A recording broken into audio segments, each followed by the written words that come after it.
natin ng BS Information Technology.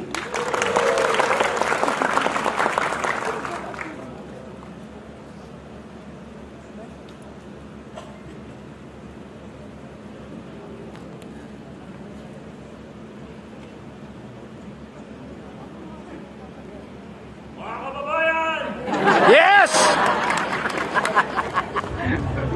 I love you, Mayor! I love you, Mayor!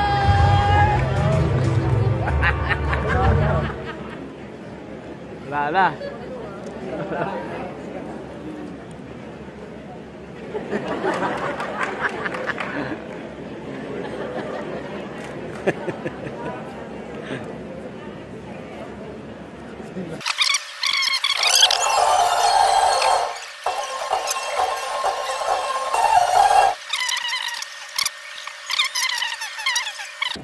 Yun. Yan. Oh.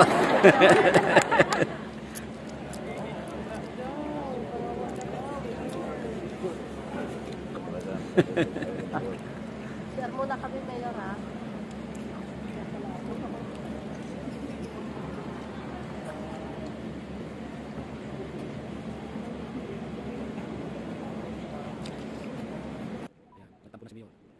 Ito na po. Yun. Ang ating sound system. Maraming salamat po sa inyo. Kalimutan ko na kung ano sasabihin ko. Basta congratulations po sa inyo.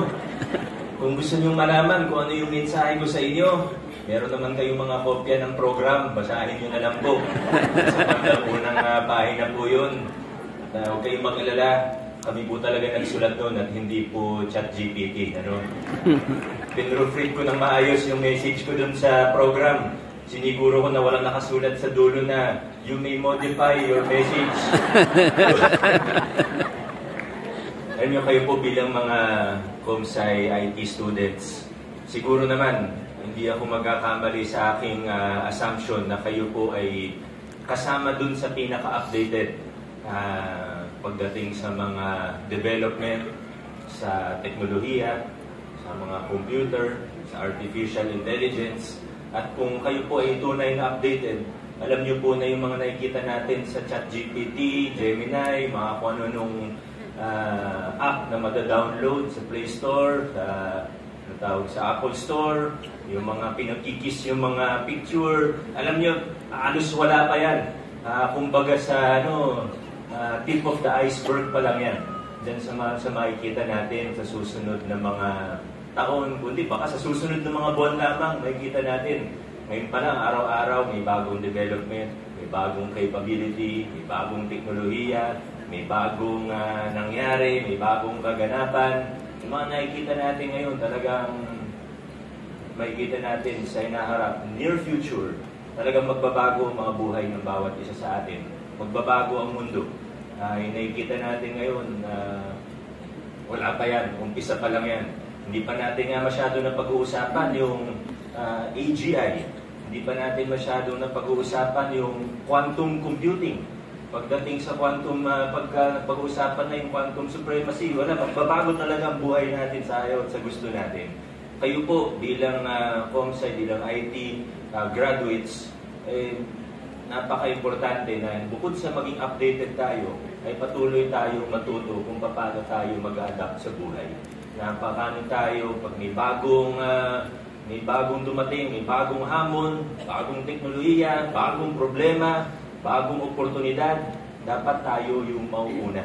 Kailangan tayo yung mauna. Kung hindi tayo mauna, tayo yung mahuhuli. May iwan tayo.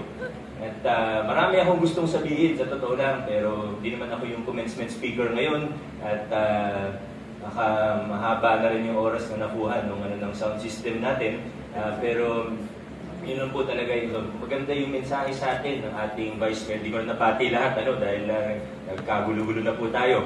Pero napakaganda ng mensahe sa atin ng ating Vice Mayor Dodot. Sana hindi lang sa narinig natin ang mensahe niya, kundi sana talagang sinapuso natin yung pagmamahal, yung mensahe niya tungkol sa pagmamahal sa ating bayan.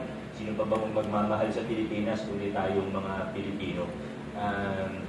Pero bukod po rito, sana, again, bilang Comsci, bilang IT students, ay tayo po ay maunguna sa mga darating na pagbabago, panibagong hamon sa ating buhay at sa maging sa buong mundo.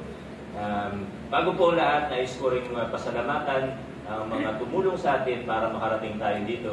Wala pong nakarating dito na mag-isa lamang. Siyempre, nandyan po, una sa lahat, ang inyong mga magulang, sa mga parents, guardians, lolo, lola, mga kapatid, mga kamag-anak, maraming salamat sa inyo. Congratulations din po sa inyo.